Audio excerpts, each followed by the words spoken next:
Yes, welcome to Bikes of Rye. Just currently sipping on a iced coffee, and it's Friday, yes, and we also have a long bank holiday weekend ahead of us here in the UK, and it's also the MotoGP this Sunday.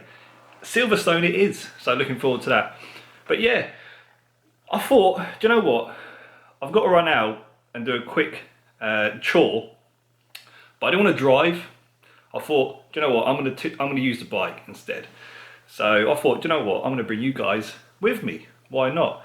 But anyway, while I've got you here in my sort of like spare room, you can see behind me I've got all my motorcycle kit, and I'm just going to share with you a bit of a predicament I have. Now, if you may or may not know, I am getting a second motorcycle. Those details I will share once I get the bike, but it's due here like November time. Early November, hopefully late October, we will see. What it means is obviously I need to get some more kit. Now, I'm running out of space, okay? I need to put more kit on this rail, obviously, but I don't think it's gonna go. These levers, actually, they don't fit me. So I also need to get another pair of levers for next year, and I will likely just keep these anyway. So that's another thing. And yeah, basically I've got all my helmets here. This a Ride Chaser. This helmet I need to actually think about replacing too. I need to get another helmet for my new bike. So it's becoming a bit of an expensive game, but it's all worth it. I couldn't think of anything better to spend my money on, to be honest with you. And with that said, I want to share with you two things at the end of this video, because this video was all about why you should buy a brand new bike, or indeed a brand new street triple. But these two things at the end of the video are something I would have loved to have known when I bought the bike brand new. So if you are in the market for a street triple and you're about to buy one, stick around, because I'll stick those two little tips at the end of the video.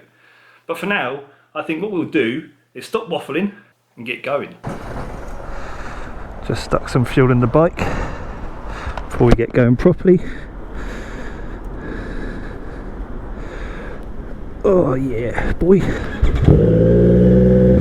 Yeah, I find any excuse to ride this bike, you know. This very small task I need to do. It is refreshing just getting out on the bike. I love it. It's just that pure freedom. Yeah, you and your bike, your little toy, and it just carries your body to where you want it to go to. That's what it's all about. Talking of freedom, it's like really nobody's in my way. I can just nip past everybody, go to the front of any queue. But to be honest with you, sometimes I just like to take the long route anyway. So it takes me probably longer actually on the bike.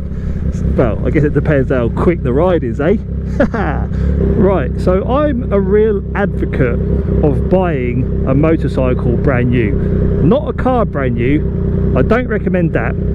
But when it comes to motorcycles, or certainly in the UK, I think buying brand new is just ideal, you know. Okay, what are we doing here? What are we doing here? What are we exactly doing here? I'm not quite sure what you're doing. No indication. 30-mile-an-hour limit, we just snail pace along. I could have overtook him, obviously, but I kind of want to make the point, you know, what are you playing at? Anyway, so the reason why I think it's such a good idea to buy a bike brand new, and look, okay, I understand, you've got to be fortunate enough and financially able to buy a bike like this one brand new. So I get the reason why you might want to buy second hand, but listen, I think of this bike as an asset, okay? It really does not depreciate a lot. So you think to yourself, Christ, I've got to outlay, okay, just round figure, right, £10,000. You own this bike for 2-3 years, right? I'm telling you, it probably loses not even £1,000 a year, and you're doing, like, you're getting to ride the bike a decent amount, and when they get a certain age, they just plateau. Like, I looked on Auto Trader, the cheapest 2020 street triple, or Bike Trader I should say, the cheapest bike was like 8.5 grand, you know. And if you think, depending on what you paid for the bike, it's really not that much difference than buying a brand new bike. You know what, I need to get in front of this Audi. I feel like they're just going to annoy me the whole way. Like, I'm trying to hold back Like they're not like, they're not sticking to the speeds or anything. Absolutely hopeless. See, because I bought this bike brand new, right, I know the full history. I know what's been done to it, and I get pure pride and pure pleasure out of knowing that.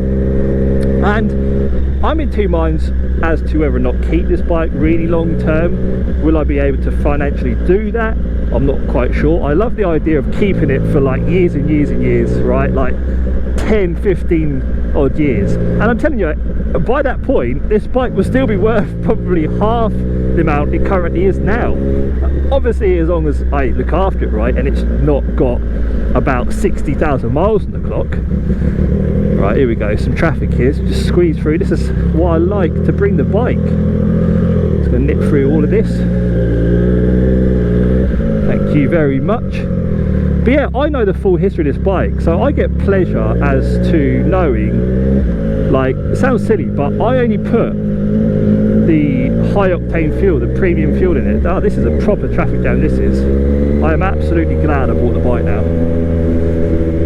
But yeah, I get pure pleasure in putting, make sure no one's crossing there. Yeah, I get pure pleasure in putting the premium fuel in it, because it's got all the added detergents and stuff, so it keeps the bike that little bit more healthier, you know. And it's obviously, I know that I'm the only one that puts fuel in the bike, and it always has that fuel, so I know the history. And I'm just a little bit anal like that, you know, because I treat this, you know, I joke, but I probably treat this bike as good, or if not better, than my girlfriend. But you know what, like, I had this bike serviced, and the recommendation for the oil was semi-synthetic, but I thought, no, I'm going to pay extra, and I put fully synthetic oil in the bike. I actually provided the oil myself, because I wanted to know what oil was going on the bike. I got pleasure in knowing that that oil is being used in the bike. So the other thing as well is, it's the whole experience of buying brand new, turning up to the showroom, or like putting in an order for a bike and having to wait for it. It's like being a child and waiting for Christmas Day. Do you know what I mean? That's how it feels when you go and collect your bike and you pull the cover off, and it's like, wow, that's my toy. Do you know what I mean? It's like, it's totally different, like, to, I don't know, you know, like, I get it, buying a second-hand bike is still really fun, but when you buy something brand new, it's like it's all fresh. Do you know what I mean? It's like, when you get it, it's like you get on the bike, you've got to run it in. Like, I love running the bike. I love the idea of running it in. Like, I have to go through that process, you know. It's like you get a kind of emotional connection with your bike. Do you know what I mean? And I go back to, like, you know, the history of the bike. Like, buy second hand, you don't know how somebody's treated it running it in. Of course, the argument is, you know, some say just ride it like you stole it when you get it brand new, and supposedly, you know, that does work. Certainly with the newer bikes these days, you know, the tolerances and all the rest of it, and the manufacturing, the engineering and what have you, bikes are a lot more reliable. I mean, some manufacturers, they put rev limits anyway, so you can't really kill it. Biker boys, why are you sitting in traffic for? Forget that.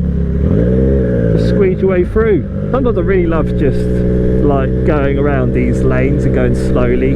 Of course, I can't go quick round here because I don't know what is coming, but you know, I do get pleasure in just being sort of in the middle of nowhere, just out, away from everything, you and your bike. You know, it's just, it's really, it's a nice little buzz.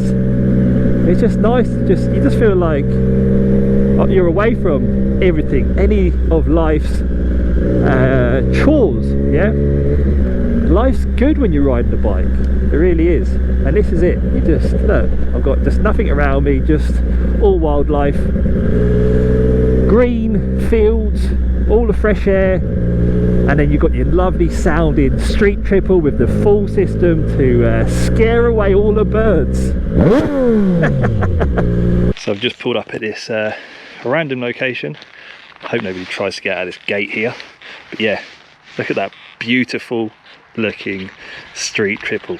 So yeah, these two little tips I want to share with you, right? And it's something that kind of irritates me because I like to keep my bike as clean as possible, and that is, see this shock it gets battered by stones. Now I don't know if you'll see it on the camera, but I've got basically, you know, a handful of little chips. These tyres are super sticky, okay? I mean, look, I just had to pull a bit of stone off of it, and I haven't even been going that crazy on the bike. But yeah, this gets completely battered by stones, and actually all under here does too. And you can get an extension to this hugger, but I don't like the look of it. I mean, to be honest with you, thinking back now, I probably would actually get an extension to this. It's an accessory. I think Triumph do it. I could be wrong. But I think the best thing to do is just get this covered, you know, clear vinyl wrap if you like, or just put a sock over it. I mean, that's something I would love to do now, but it's a bit too late, to be honest, because it's, or you know, the damage has already been done. But I guess it's just part of, you know, running a motorcycle, isn't it? I mean, you can't keep them completely spotless. So yeah, that's one thing I would recommend doing if you buy this brand new, get that covered.